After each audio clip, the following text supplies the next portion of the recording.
Hi guys, I'm Professor Adriana Savic and I work at Kennesaw State University. Usually I'm teaching strength of materials, statics, structural analysis, and concrete design. I will try to explain concrete in a way how I'm explaining to my students. So today we will talk a little bit about flexural behavior and strength of beam section. So we have two types of problems which will arise in study of reinforced concrete. The first one will be analysis, and in this type of problem, the primary data like cross-section, type of reinforcement, compressive strength of concrete, and yield strength is already given to us, and we need to determine the moment capacity of the section or to compute strength of section. So in this type of problem, we will have only one unique answer. The second type of problem is design. In this type of problems, we will have some factored design moment. That means we have on external loads, which means we have dead, live load, maybe earthquake, wind, snow, etc. And we will compute the moment due to external loads. Now we need to define cross-section, type of rebar, and compressive strength. So in this type of problems, we will have more than one solution. Why? Because we can use different type of rebars. Some of you will use 6 number 8. The others will use, I don't know, 4 number 9, etc. So two type of problems, and today we will be focused on ultimate limit state design, which means we will do the type 1 of the problem, and the design philosophy here is to have moment strength capacity of the section to be higher than moment of the moment which can occur due to external loads. So this design philosophy is based on ACI 318-14, and here the design strength is phi Sn higher or equal of u. That one is design strength, and this is required strength. So here, in this case, we will have some safety factors for dead load. We are usually using, if that one is only load, 1.4. If we have a combination of live and dead, we will use 1.2 for a dead plus 1.6 for a live. And if we have reduced live load, we will use 0.5. If we have a snow, also 0.5, etc. And also we will have some combination if wind will occur or earthquake. We will use 1.2 for a dead plus 1 for earthquake, then for a live 1. And we will never use earthquake and wind load together. So strength reduction factor phi will depend if we have tension control section or we have a compression control section. Compression control section that is usually for columns. We have 0.65 for rectangle and square column section. For a spiral, we will use 0.75. And if we have a tension control section, in that case, we will use 0.9. And this 0.9 is something what we want to achieve when we do a design cross-section, or if we want to find the moment capacity and to design cross-section to be capable to resist moment, our phi has to be close to 0.9. That means that we are in ductile range. So epsilon t is 0.005, and that will be our strain in tension. So if we have a transition and our strain are between 0.002 and 0.005, in this case, we need to determine phi, which will be 0.65 plus strain in tension minus 0.002, and this has to be multiplied with 250 and divide by 3. So flexure theory for reinforced concrete is based on three assumptions.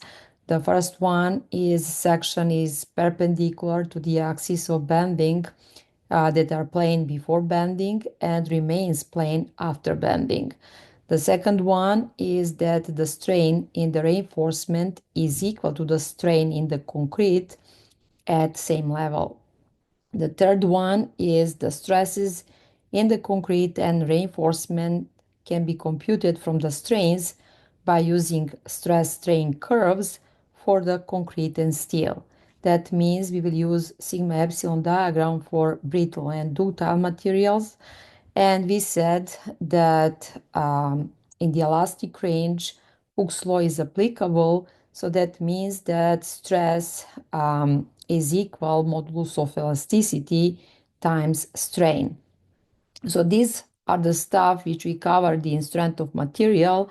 And the important points here from stress-strain diagram is yielding point. In this case, for a steel, we are using 60,000 psi. If we have a grade number 60 for the steel, if we have number 40, we will use 40,000 psi.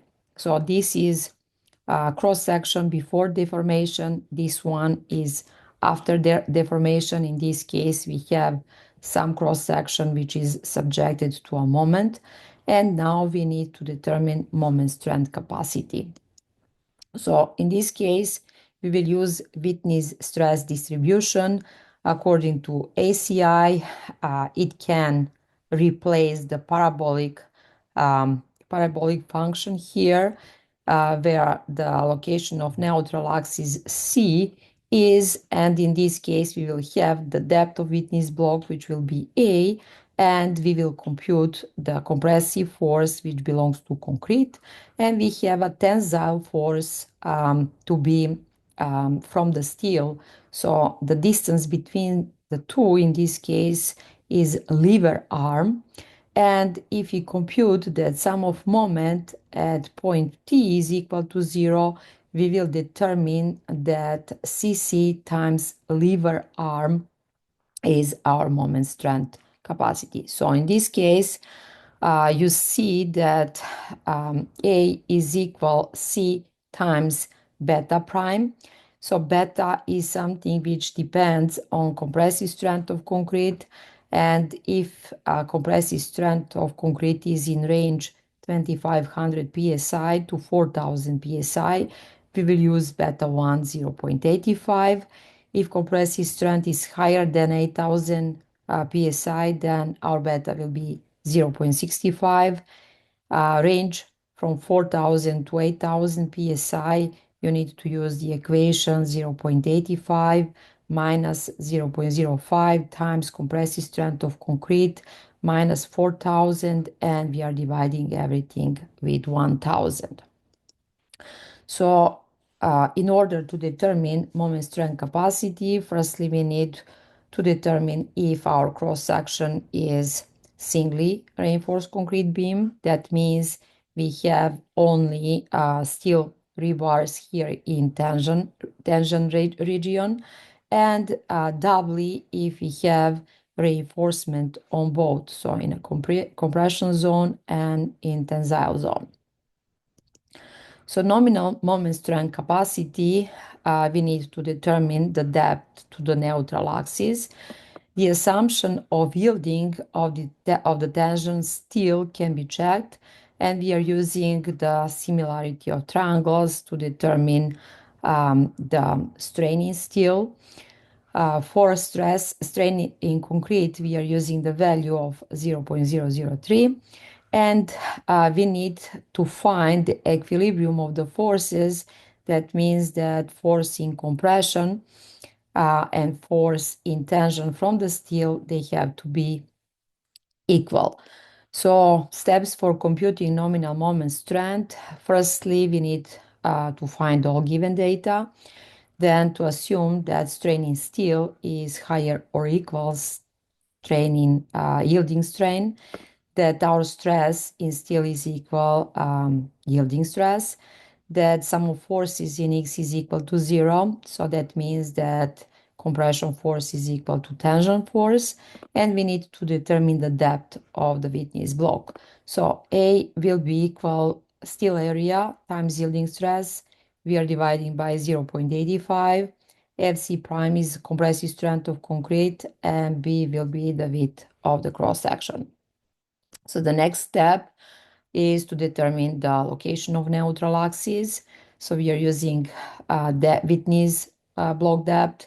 We are dividing by beta 1, which depends on compressive strength of concrete. The next step is strain in tension steel. So we are using similarity of triangles, and here we have straining concrete times depth of the cross section minus location of neutral axis and divided by C.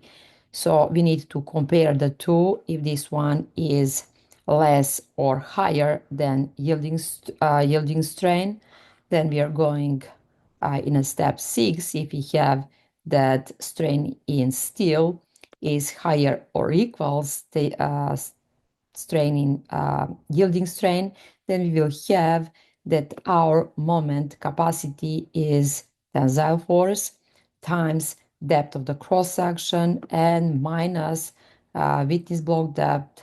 We are dividing that with 2, or compressive force from concrete times the depth of the cross section minus depth of the witness block. We are dividing also that with 2.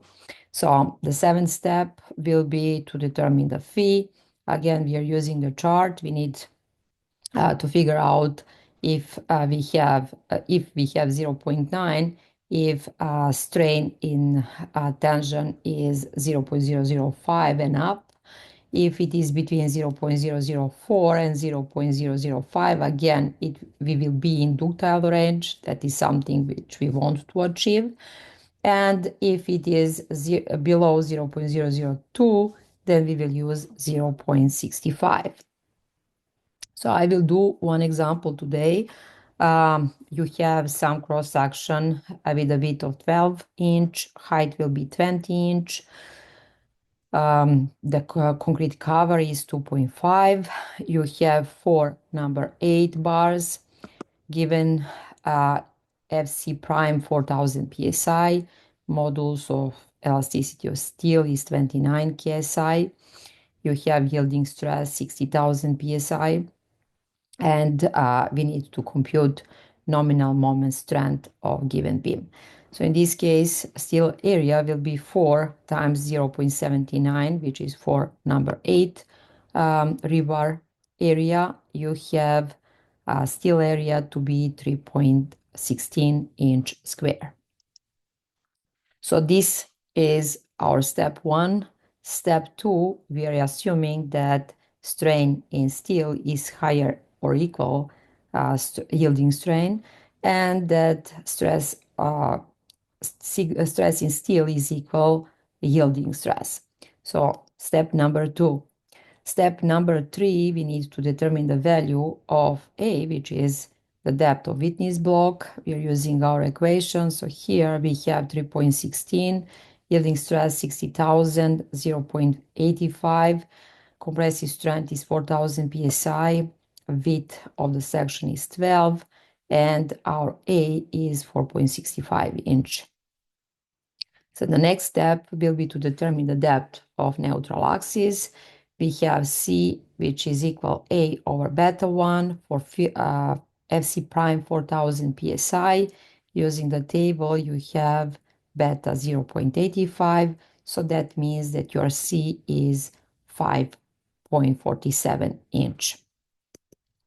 Fifth step is, do we have steel which yields or not? So strain in steel is strain in concrete, which is 0.003. Depth of the cross section is 17.5. We have C, which is 5.47. We are dividing everything with 5.47. Again, that is the location of neutral axis. and our strain in steel is 0.00659, and our yielding strain is 0.00207. That means we are using Hooke's law. This one is 60 KSI. We have modulus of elasticity 29,000 KSI, and our assumption in step 2 is correct. So now we need to define the moment strength capacity. Phi Mn, we have phi. Now we can use the steel area times yielding stress. We have depth of cross section minus depth of the witness block over 2. So that is 3.16 times 60 KSI times 17.5 minus 4.65 over 2. And that will give me the value of phi times 2,877 kips inch. Since that I want to transfer this into feet, I will divide this value with 12, and that will be feet times 239.76 kips feet. And how to determine the phi? According to the chart, we have that phi is 0.9, and our moment strength capacity will be 0.9 times 239.76. That will be 215.78 kips feet. So this one, this chart I was used to determine the reduction factor. And since that I obtain in step number 5 that epsilon s is 0.00659, here in chart you have 0.005, and upper values will give me the strength reduction factor of 0.9. In the next video, I will do one example when we don't have a case that steel in strain in steel is higher than yielding strain. So what we have there to do, you will see in the next video.